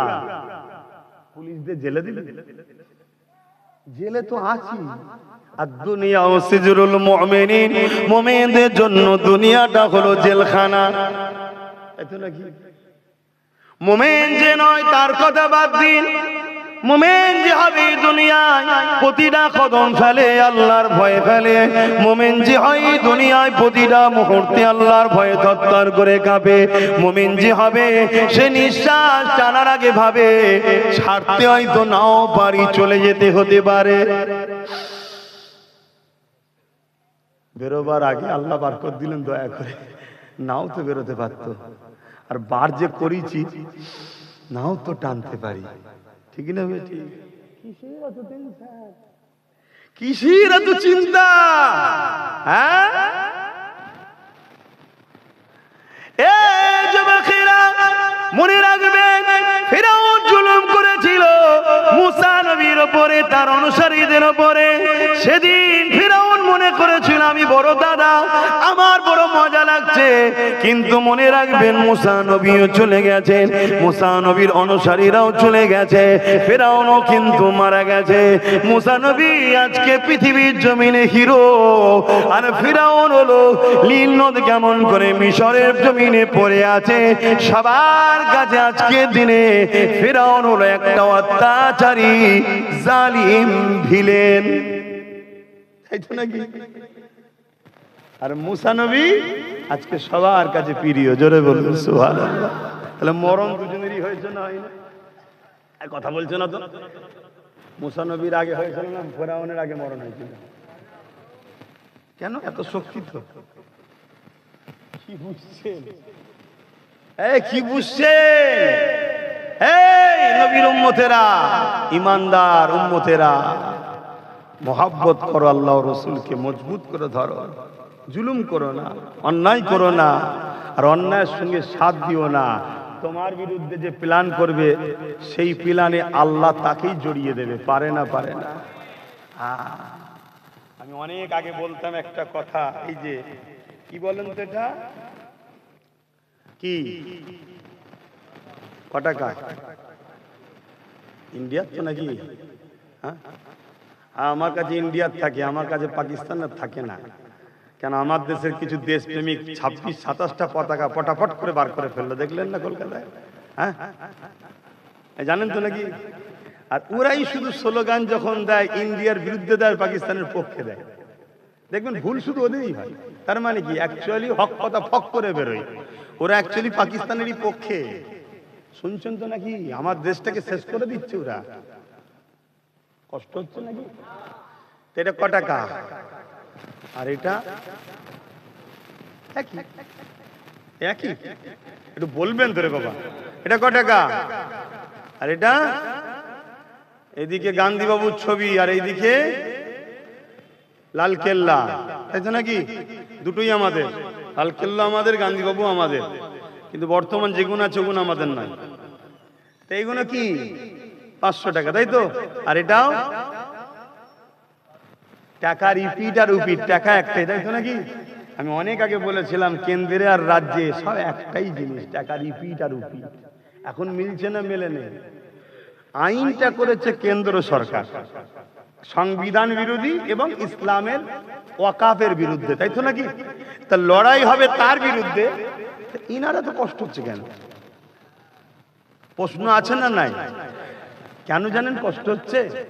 শুনবেন, এই শুনবেন না? কষ্ট হচ্ছে কার? কার শোনার ইচ্ছা আছে একটু হাত তুলে দেখা। তাহলে শুনুন, কেন্দ্র সরকার যে আইন করেছে না, ওই আইনের মধ্যে অনেক ঘোটালা করেছে। একটা আইন করেছে, যদি কেউ 12 বছর ধরে ওয়াকাফের জায়গা দখল করে রাখে, তাহলে সেই জায়গা ওয়াকাফের আর থাকবে না, তার হয়ে যাবে। শুনছেন? মানে এতদিন ধরে ওই আইনে কি ছিল, কেউ যদি ওয়াকাফ শুধু নয়, যে কোনো ধর্ম, হিন্দুদের হোক, আদিবাসীর হোক, সাঁওতাল হোক, সবার কিন্তু এরকম সম্পদ আছে। এটা একটা মিথ্যা প্রচার চলছে কেন্দ্র সরকারের, যে মুসলমানদের আছে অমুসলিমদের না, এটা মিথ্যা প্রচার করছে। আমাদের যেমন ওয়াকাফ আছে হিন্দু ভাইদের দেওবত্য সম্পদ, আদিবাসীদের জল জঙ্গল, খ্রিস্টানদেরও আছে, পাঞ্জাবিদের, শিখেদের সবার ধর্মীয় সম্পদ আছে। ওই টাকা থেকে গরিব মানুষদের সেবা করা হয়, তাদের ধর্মীয় কাজে খরচ করা হয়। তা এই প্রত্যেকটা ট্রাস্টেরই আইনে আছে কি, সংবিধানে আছে কি, যদি কেউ কারো ধর্মীয় স্থানের জায়গাকে দখল করে রাখে, 12 বছর হোক আর 30 বছর হোক বা 300 বছর হোক, ওই ট্রাস্ট বা ওই ধর্মের মানুষ যদি তাকে বলে উঠে যাও, তাহলে তাকে প্রশাসনকে তুলে দিতে হবে। শুনছেন তো নাকি? কেন, ধর্মের জিনিস দখল করতে কেউ পারবে না। এটা হিন্দু ভাইদের জন্য থাকবে, খ্রিস্টানদের থাকবে, সবার জন্য ঠিক থাকবে। শুধু মুসলমানদের বেলায় কেন্দ্র সরকার কি করছে, যে না, কেউ যদি 12 বছর বসে থাকে তাহলে ওটা আর ওয়াকাফ নিতে পারবে না, মসজিদ মাদ্রাসা নিতে পারবে না, যে থাকবে তার হয়ে যাবে। এই আইনটা রাজ্য সরকারের খুব পছন্দ হয়। যদি বলেন কেন, হ্যাঁ, আপনাদের পাশে হাড়ুয়াতে পীর আব্বাস আলী গোরাচাঁদ হুজুরের 900 বিঘে জায়গা আছে। কত বিঘে? তার মধ্যে থেকে রাউন্ড ফিগারে বলছি 3 বিঘে হয়তো হুজুরের এখন কাজে রয়েছে, বাকি 897 বিঘে জায়গা রাজ্যের সরকারের নেতা চামচা মন্ত্রীরা সব লুটে রেখেছে। তাহলে এটা যদি 12 বছর লুটা থাকে, সব নিজের হয়ে যাবে তো নাকি? এটা তো কেন্দ্র সরকার চাইছে। এ তো দেখছে যে ভালো আইন করছে, তো তাই মুখে বলি হতে দেব না, বাস্তবে আন্দোলন করতে। কেন, পশ্চিম বাংলায় 40% মুসলমান আছে। কত পার্সেন্ট? আরে রাখ না, কে কি মাতাল, 40%। আমরা সেই ঘরের ছেলে। আমার দাদার হাতে হাত দিয়ে বসিরহাটের বড় মাওলানা 3 দিন ইসাল সাহেব কত লোক হয়েছিল দেখতে পেয়ে গিয়েছিল। সেই ঘরের ছেলে, সাহস নিয়ে বলছি, বিশ্বাস করো, পশ্চিম বাংলায় 40% প্লাস মুসলমান আছে। শুনছেন না শোনেন নে? হ্যাঁ, 2011-ই বলেছিল 33%। 2011 সেন্সার কত বলেছিল? 33, আর এখনো কি তো শুনেছি ইহুদিদের নাকি হওয়া বন্ধ হয়ে গেছে। আপনারা এ খবরটা রাখেন, এইসব খবর রাখবেন, দেশ বিদেশে খবর রাখবেন। শুধু মসজিদে গিয়ে আল্লাহ আল্লাহ করার নাম ইসলাম নয় রে বাবা। আল্লাহ বলেছে নাকি শুধু মসজিদে এসে আমার কাছে শুধু আল্লাহ আল্লাহ করার কিছু করবি না, এটা বলেছে? পুরো দুনিয়াকে ট্যাকেল করতে হবে, সব কিছু দেখতে হবে। আজকে ইহুদিরা সারা দুনিয়াকে জ্বালাচ্ছে, জানেন তো নাকি? সব জায়গায় বোম মারছে, বিশেষ করে বোম মারছে, প্রায় 40-45 হাজার বাচ্চা মেরে ফেলেছে, শুনছেন? আর আমার আল্লাহ ইহুদিদের এমন জায়গায় বোম মেরেছে, একটা ছেলে হচ্ছে না, শুনছেন তো নাকি? ছেলে হতে গেলে একটা জিনিস দরকার, তো স্পাম, বেশি খুলে বলতে পারবো না। পুরুষদের এবং নারীদের উভয়ের মিলনে একটা বাচ্চা হয় মায়ের পেটে, জানেন তো নাকি? জানেন তো? সেই জায়গায় ইহুদিদের ওইটা তৈরি হচ্ছে না, এটা খোদার মা, শুনছেন তো নাকি?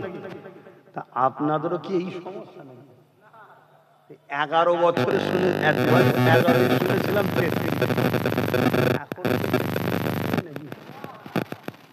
আমার কথা কি খারাপ না? আমি কিন্তু একটু আনন্দ করেই বলছি, খারাপ নিলেন? তাহলে কোন জায়গায় মজাটা বুঝতে পারছেন? আচ্ছা, আর একটা কি মজা শুনবেন না? কেন্দ্র সরকার একটা আইন করছে এই ওয়াকাফ কালা কানুনে, কি ওয়াকাফ কমিটির মধ্যে অমুসলিমকে ঢুকাতে হবে। হয়তো এই কথাটা ডাইরেক্ট বললে আমার অন্য ধর্মের ভাইয়েরা বলতে পারে ধর্মনিরপেক্ষ দেশ তো অমুসলিম থাকলে সমস্যা কোথায়? তাহলে একটু বিস্তারিত বলতে লাগে। যেমন আমাদের ওয়াকাফ ট্রাস্ট আছে, একটা আছে, হিন্দু ভাইদেরও তেমন দেবত্ব সম্পদ আছে, কথা বুঝে আসছে? খ্রিস্টানদের আছে, পাঞ্জাবি শিখেদের আছে, সবার ট্রাস্টে কমিটি লিখা আছে, হিন্দু ভাইদের লিখা আছে হিন্দু ছাড়া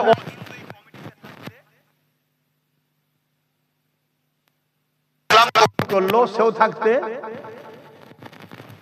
তাহলে এটা কি তারা ভুল লিখেছে? লিখেছে, তাদের ধর্মীয় ব্যাপার তো রে বাবা, ধর্মীয় জিনিসে অন্য ধর্মের লোক থেকে কি করবে? আজকে পুরী মন্দিরের ট্রাস্ট আছে,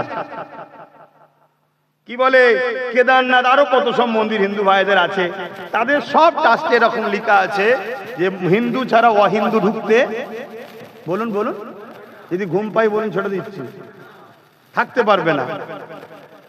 ঠিক খ্রিস্টানদেরও লেখা আছে খ্রিস্টান ছাড়া অখ্রিস্টান থাকতে, আদিবাসীদের সবার ট্রাস্ট আছে।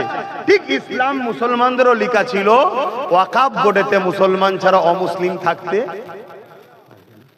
সবারটাও যেমন ঠিক, আমারটাও তেমন ঠিক হয় উচিত তো নাকি? হ্যাঁ, কিন্তু কেন্দ্র সরকার কি করছে 2025 অ্যাক্টে সবারটা ঠিক আছে, অহিন্দু অখ্রিস্টান ঢুকতে পারবে না, সব ঠিক আছে, শুধু মুসলমানদের ওয়াকাফ বোর্ডে কেন্দ্র সরকার বলছে অমুসলিম ঢুকাতে হবে। অ্যাকচুয়ালি কেন্দ্র সরকারের লোক ঢুকাবে ঝেড়ে ঝেড়ে খাবার জন্য, উদ্দেশ্য এটা, কথা বুঝে আসছে? তা যাক, অহিন্দু ঢুকাতে, অমুসলিম ঢুকাতে হবে, এটা কেন্দ্র সরকার তৈরি করছে। সুপ্রিম কোর্টে গিয়ে এটা আটকে গেছে, জানেন? রাজ্য সরকার দেখছে এই বিলটা হলো তো লাভ হবে। কেন? 2024-এ পশ্চিম বাংলার সরকার অলরেডি 2 জন ওয়াকাফ বোর্ডে অমুসলিমকে ঢুকিয়ে দিয়েছে, শুনছেন তো নাকি? বিজেপি ঢুকাবার জন্য আইন করছে কেন্দ্র সরকার, এখনো ঢুকাতে ঢুকিয়ে। আমার রসুল তাই বলেছিলেন যে আমার উম্মত প্রকাশ্য দুশ্মন তোমাদের ক্ষতি করতে পারবে না, আমার ভয় হয় মুনাফিকরা না তোমার ক্ষতি করে দেয়। তা কেন্দ্রে যে বসে আছে আমাদের প্রকাশ্য দুশ্মন, এটা আমরা কেউ জানি না, কিন্তু ইনি তো ঘন্টা দিয়ে আমাদের মুনাফিক বন্ধু সেজে দুশ্মন। কিন্তু আপনারা চিনতে পারেন না, আমি কিন্তু অনেক আগে থেকে চিনি। যেদিন ঘুমটা দিচ্ছে সেদিনই বুঝেছি নাটক করছে। আর না হয় মসজিদে ঢুকে পড়লে কেন হুড়মুড় করে? এই মসজিদে ঢুকে যায়, কথা বলুন। ঈদের নামাজে আপনাদের মা বোনরা যায়, কেন যায় না? ধর্ম আপনার মা বোন যাবে না কেন? না, ইসলামে নিষেধ আছে, কিন্তু উনি দেখুন কলকাতার রেডে হাজির, যায় না? তা উনি নাই অমুসলিম বলবেন, জানে না, তাহলে আমাদের মোল্লা মৌলী সাহেব কোনো কি করছে বলে না কেন সম্বন্ধে? শুনছেন না, শোনেন? তাহলে সব থেকে বড় আসামি কারা? সব থেকে বড় আসামি হচ্ছে আমার কওমের একদল দাড়িওয়ালা টুপিওয়ালা সেজে মোল্লা মলি সাহেব গাদ্দার, এরা হলো সব থেকে বড়। শুনছেন না শোনেননি? চিনবেন কি করে?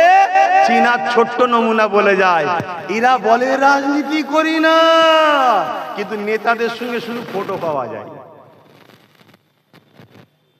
কথা শুনছে, মনটা খুব কষ্ট হলো নাকি? খুব ব্যথা হয়েছে? তাহলে আমার কথা এখন শেষ কথা, সেটা হলো এটাই, আমরা পশ্চিম বাংলায় আমাদের মসজিদ মাদ্রাসার জন্য কথা বলতে পারি না। যদি কেউ বলে দিল্লি চলে যাও, তাহলে আমাদের ঘরেও 26-এ তাকে বলতে হবে আপনিও দিল্লি যান। কে কে বলতে রাজি আছেন? আল্লাহকে সাক্ষী রেখে হাত তোলেন।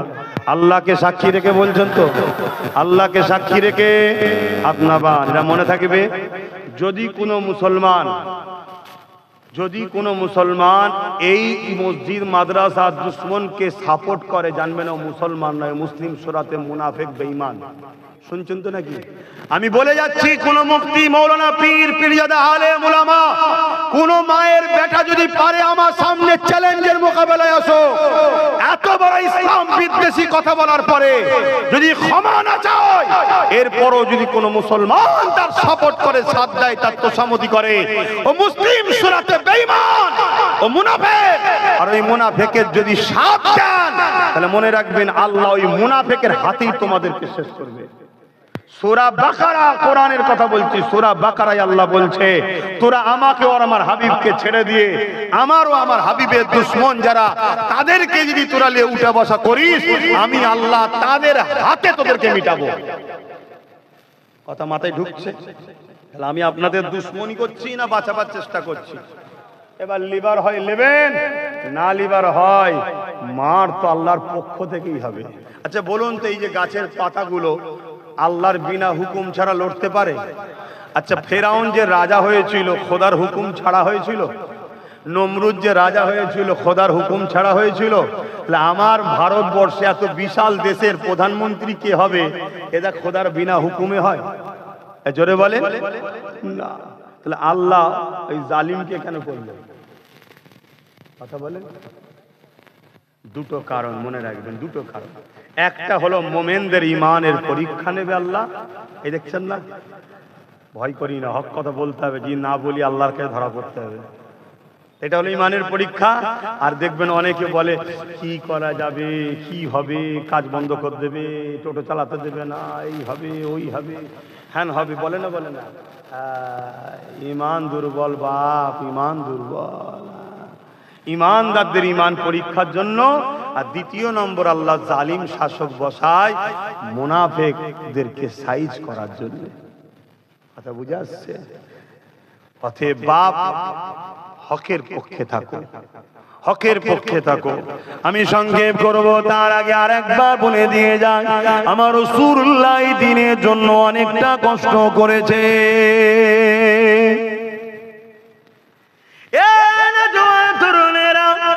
আজ কেন্দ্রের জালিম সরকার যে কালা কানুনটা করেছে, এক নম্বর সে হলো আমার দেশের সংবিধান বিরোধী আইন করেছে। দ্বিতীয় নম্বর হলো আমার ইসলামের ঐতিহ্য মসজিদ, মাদ্রাসা, কবরস্থান, খানকার বিরোধী করেছে। এ আমার জীবনে জান থাকতে এটাকে কখনো মেনে নেওয়া যেতে পারে না। এর বিরোধী করা আমার ইমানি দায়িত্ব। কেন রাসূলুল্লাহ জানিয়ে দিয়েছে, অন্যায় দেখলে হাত দিয়ে রোখো, অন্যায় যদি হাত দিয়ে রুখতে না পারো, মুখ দিয়ে প্রতিবাদ করো, মুখ দিয়ে যদি না পারো, অন্যায়কে ঘৃণা করে দূরে সরে যাও। এ যুবকেরা, তরুণীরা, বাপেরা, আমরা হাত তুলতে পারবো না, কারণ আমাদের হাতে হাত পাওয়ার না, কিন্তু জবানে তো প্রতিবাদ করতে পারি, কেননা আমার সংবিধানও তো আমাকে রাইট দিয়েছে। এই মনে রাখবেন যে যত বড় ক্ষমতাশালী, প্রভাবশালী হোক না কেন, অন্যায়ের বিরুদ্ধে কথা বলা, অন্যায়ের বিরুদ্ধে কথা বলা, অন্যায়ের বিরুদ্ধে লড়াই করা, এবং মনে রাখবেন জালিম শাসকের বিরুদ্ধে কথা বলা আমার রাসূলুল্লাহর দ্বীনেতে, ইসলামেতে সব থেকে বড় জিহাদ। এই মনে রাখবে দুনিয়া দুদিনের, আজ আছেন কান্নায়, চলে যেতে হবে আল্লাহ পাকের ডাকেতে। কত বড় বড় দুনিয়ার ক্ষমতা এলো, আল্লাহ তাদেরকে মিটিয়ে দিয়েছে। ফিরাউন পৃথিবীর রাজা ছিল, আল্লাহ তাকে মিটিয়ে দিয়েছে। নমরুদ পৃথিবীর রাজা ছিল, আল্লাহর সঙ্গে যুদ্ধ পর্যন্ত করতে গিয়েছিল। আসমানের দিকে তীর নিক্ষেপ করেছিল, আল্লাহ পাক মাছের রক্ত লাগিয়ে দিয়েছিল। ফিরাউন বলে নমরুদ বলেছিল, এ নূহ, এ ইব্রাহিম, তোমার খোদাকে আমি মেরে ফেললাম, নাউজুবিল্লাহ। সেই নমরুদকে আল্লাহ পাক খোরা মশা দিয়ে মেরে দিয়েছে। মনে রাখবেন এই পৃথিবীর বুকে আর একটা আতঙ্কের নাম, যে নামটা হলো চেঙ্গিস খান। নাম আপনারা শুনেছেন। পুরো পৃথিবীকে দখল করতে চলেছিল, বাগদাদের জমিনে হামলা করে দিল, বাগদাদের মসজিদ গুলোকে ভাঙতে শুরু করলো, বাগদাদের মাদ্রাসার উপরে হামলা করে দিল, বাগদাদের লাইব্রেরি গুলোকে, কিতাব গুলোকে পুরাতে লাগলো। এক তারিখে চেঙ্গিস খান এমন সময় একটা মাদ্রাসায় হামলা করে দিল। ওই মাদ্রাসা 300 আলেম ছিল, তাদেরকে কাতার বন্দি করে দাঁড় করালো। 100 100 103টে কাতার করলো। চেঙ্গিস খান তার জাল্লাদকে হুকুম করে দিল, এই আলেম গুলোর গর্দান উড়িয়ে দাও। প্রথম কাতারে যখন গর্দান উড়াতে লেগেছে, ওই কাতারের মধ্যে একজন বুজুর্গ বয়স্ক আলেমের দিন ছিল, তিনি দ্বিতীয় কাতারে চলে গেল। চেঙ্গিস খান দেখেছে, কিচ্ছু বলেনি। দ্বিতীয় কাতারে আবার যখন জাল্লাদ গর্দান উড়াতে লেগেছে, ওই আলেমের দিনটা তিনি তৃতীয় শেষ কাতারে চলে গেল। চেঙ্গিস খান ঘোড়ার পিঠে আগিয়ে আগিয়ে সে বলতে লেগেছে, এ আলেমের দিন, এবারে তুমি কোন কাতারে যাবে? প্রথম কাতার থেকে দ্বিতীয় কাতার, দ্বিতীয় কাতার থেকে তৃতীয় কাতার, এবারে তো আর কোনো কাতার নাই, আমি সবার তো গর্দান উড়িয়ে দেবো, এবারে তুমি কোথায় যাবে? আল্লাহ পাকের আলেম বান্দা আসমানের দিকে মুখটা তুলে বলেছিলেন, আল্লাহ আছে। আরো জোরে বলো,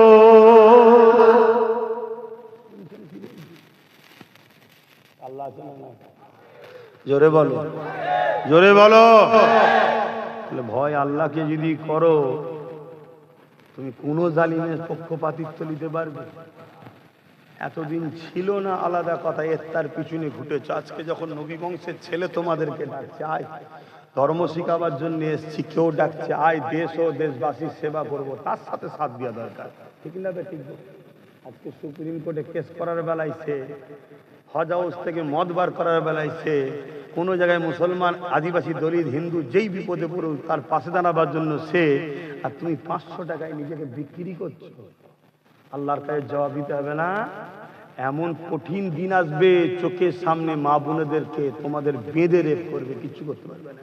ওপেন বলে যাচ্ছি, ভাষা ভালো লাগে দাওয়াত করবি না, ভালো লাগে দাওয়াত করবি না। কারো জলসার মোকাবেকি আব্বাস সিদ্দিকী নয়। আমার কম জলসা বন্ধ করেছে এই শাসকরা, কম বন্ধ করেছে, হাজার হাজার জলসাকে আমার বন্ধ করে দিয়েছে। শুনছেন না? শোনেন না? আবার বলে ওনাকে বাদ দিয়ে যাকে খুশি নিয়ে আসো। শুনছেন তো নাকি? কেন বন্ধ করতে বলে বুঝতে পারছেন না? এক কথা বলছেন তো নাকি? কিন্তু আপনি শুনে রেখে দেন, যত দিন যাচ্ছে বন্ধ একদিক দিয়ে যেমন হচ্ছে, জলসা আমার এত বেড়ে গেছে, আমি রেস্ট পাচ্ছি। বললেন না আলহামদুলিল্লাহ? আপনাদের হিংসা হলো কি গো ভাইয়েরা? হিংসা হলো নাকি? আমি এতটুকু জানি, কোন জালিম যদি একটা দরজা বন্ধ করে, আমার আল্লাহ তিনি 1000টা দরজা খোলার ক্ষমতা রাখে। জোরে বলুন সুবহানাল্লাহ। তোর যদি কেউ টোটো বন্ধ করে দেয়, দোকান বন্ধ করে দেয়, কাজ বন্ধ করে দেয়, চাকরি বন্ধ করে দেয়, ঘাবড়াচ্ছিস কেন? আল্লাহ তো তিনি, এর থেকে হয়তো বড় জিনিস আল্লাহ তোর জন্য রেখেছে, এটা টেস্টের পরে দেবে। ঘাবড়াচ্ছ কেন? হ্যাঁ, তবে আলহামদুলিল্লাহ আমার প্রচুর ভাইরা তারা পরিবর্তন হচ্ছে। কেন এই দিল্লি চলে যায়, এই কথাটা ভালো নজরে লাইনে লোক শুনছেন না? শোনেন না? তবে যারা পরিবর্তন হচ্ছেন তাদের জন্য আমার একটা কথা আছে, পরিবর্তন হয়েই যেন এসে মাছের মাথা লোভে স্বপ্ন দেখবেন না, একটু ওয়েট করতে হবে। এসেই যদি বলেন আমাকে পদ দে, তাহলে সন্দেহ হবে, ঠিক না? ঠিক গো, একটু পরীক্ষা দিতে হবে যে আমি সত্যি পরিবর্তন হয়েছি। 2-5 বছর থাকো, একটু ঘষাঘষি করো, ঠিক না? ঠিক গো। আর নাই যদি মনে করো যে না তাহলে তো আমি নেই, তাহলে যেখানে আছো থাকো, খোদার গজবে একসাথে মরো জাহান্নামীর সাথে। আমার কথা বাপ স্পষ্ট, কেন আল্লাহ মুখ সিলাই করে পাঠায়নি, শুধু স্কুলে পাঠিয়েছে, আর বড় মতোই মুখ দিয়েছে, তাই তো নাকি? যে বল বল বল, হক কথা বল, হক কথা বল। তুই কাকে ভয় করবি? আমি আল্লাহ, আমাকে ছাড়া পৃথিবীর কারো কোনো ক্ষমতা নেই তোর কিছু করতে পারে। যা কিছু হবে আমি আল্লাহ, আমার হুকুমে হবে। আর তুই যদি আমার হোস, আমি তোর জন্য যেটা করব তোর কল্যাণের জন্য করব। জোরে বলুন সুবহানাল্লাহ। আমার আল্লাহ যদি ইসলামের জন্য, কোরআনের জন্য লড়াই করতে গিয়ে আমার মৃত্যু দেয়, অবশ্যই আমার কল্যাণের জন্য আমার মালিক দেবে বেহিসাব জান্নাত পাবো। জোরে বলুন সুবহানাল্লাহ। এতে ঘাবড়াবার তো কিছু নেই, এতে কোনো ঘাবড়াবার কিচ্ছু নেই। আরে কত লোক মদ খেয়ে পুকুরে উল্টে মরে যাচ্ছে, কত লোক অ্যাক্সিডেন্ট করে ছেতরে যাচ্ছে, কত লোক কত রকম ভাবে মরছে। হ্যাঁ, আল্লাহ দ্বীনের জন্য, হকের জন্য, গরিবের জন্য, ইনসাফের জন্য, মানবতার জন্য, নিজের রাষ্ট্রের জন্য, নিজের রাষ্ট্রবাসীর জন্য, আল্লাহ সৃষ্টির জন্য কথা বলা, এটা সবার দ্বারাই সবাইকে আল্লাহ দেয় নাকি? হ্যাঁ, তোমরা বলতে যদি নাও পারো, ভাইজানের সাথ দিলে তো বলা হয়ে যাবে নাকি? কারা কারা সাথে আছো একটু হাত তুলে দেখাবে। পাক্কা কথা তো নাকি? হাত নামাও। আর একটা সাক্ষী নিচ্ছি, আমি প্রায় জায়গায় প্রচার করে দেখছি, আমি একটা ব্রিগেডে ডাকবার ঠিক করছি। আপনারা খবর পেলে একটু যাবেন। গাড়ি দাঁড়া, হাত তুলিনি আগে শোনো। গাড়ি ভাড়া দিতে পারবো না, কেন আমার কাছে তোমাদের ওয়াকাফের ঝাড়া টাকা নেই। আমার কাছে তোমাদের ঝাড়া টাকা নেই বাপ, শুনছেন তো নাকি? আমি গাড়ি ভাড়াও দিতে পারবো না, খাওয়াও দিতে পারবো না, কিচ্ছু দিতে পারবো না। নিজের গাঁটের পয়সা, এমনকি পানিটাও সাথে নিয়ে যেতে হবে। কারা কারা এবারে আমার ডাকে যেতে রাজি আছেন একটু হাত তুলে দেখায়। এ হাত সত্য তো নাকি? এ হাত সত্য? আল্লাহ, এ হাত যদি সত্য হয়, এদের জান মাল হেফাজত করো, দুনিয়া একসাথে, পরকালে একসাথে জান্নাতে রেখো। বলুন আমিন। আরো জোরে বলুন আল্লাহুম্মা আমিন। হ্যাঁ, তবে দেখবেন আমার না ব্যাপার মিথ্যা না কেউ প্রচার করে যে আব্বাস সিদ্দিকী ডেকেছে। না, আমার ডাকলে সব খবর পাবে। আমার নম্বর আছে না নাই? আমার দেরি আছে, এখন নাই। আমি প্রচার করছি, আরো প্রচার করছি। আমি উত্তরবঙ্গ, দক্ষিণবঙ্গ সব জায়গায় প্রচার করছি, কারণ আমার টার্গেট যত কমই হোক 25 থেকে 30 লক্ষ লোকের একটা জমায়েত করবো। বলুন ইনশাআল্লাহ। হ্যাঁ, তবে মা বোনেরা নয়, মা বোনেরা যাবে না। এই মা বোনে দিল্লি যেতে হবে নাকি? নাই লোক হবে না? আমার বাপ ভাইয়েরাই কম নাকি? মা বোন গেলে তো তাহলে তো 1 কোটি পার হয়ে যাবে। না, মা বোনরা যাবে না। তারা আমাদের সম্মানের জিনিস, ইজ্জতের জিনিস, আমাদের দামি জিনিস। তারা আমাদের আমানে থাকবে। আরে তাদের তো বডিগার্ড আমরা তো তাদের জন্য জান মাল কুরবান করে তাদের হেফাজত করব। ঠিক না বে ঠিক গো? কিন্তু আমার মা বোনেদের বলবো, মা রে, ফ্রিতে ভাতা নিতে যাসনি মা। আল্লাহ এমন বেউজ্জতি করবে, তখন চোখের পানি নয়, চোখ দিয়ে খুন বেরোবে, খুন। গত 1 বছর 5 মাস হলো, আগে বলেছিলাম একটা দিন আসছে 3 বছর পর চোখ দিয়ে পানি নয় খুন বেরোবে। শুনেছেন তো? 1 বছর 5 মাস হয়ে গেছে, এখনো বাকি আছে 1 বছর 7 মাস বাকি আছে। তাই আমার মা বোনেদের বলবো, শোনো, স্বামী যদি হারাম ইনকাম করেও খাওয়ায়, স্বামী কিয়ামত দিন ধরা পড়বে। মা, তুমি ধরা পড়বে না, কেন তুমি তার অধীনস্থ।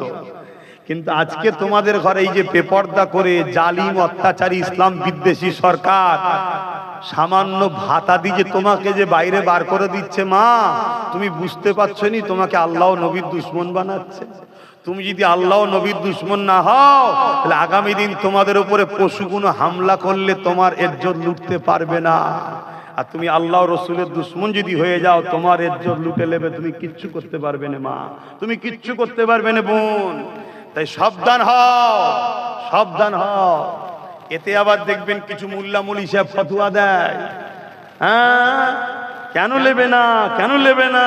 তার মানে কি? আকবর যেমন দিনে ইলাহি লিখেছিল মুলি সাহেবদের, জানেন তো নাকি? লিখে সমাজকে বলে বেরিয়েছিল, হ্যাঁ আকবর যা বলছে ঠিকই করছে। বড় বড় মাওলানারা বলেছিল আকবর যা করছে ঠিকই করছে। আকবর ঈদের নামাজ বন্ধ করে দিয়েছিল, শুনছেন তো নাকি? আকবর আরো অনেক কিছু করেছিল, দ্বীন-ই ইলাহি ইসলামের বিরুদ্ধে তৈরি করেছিল। আর তার প্রচার করছে কে? আলেম উলামারা।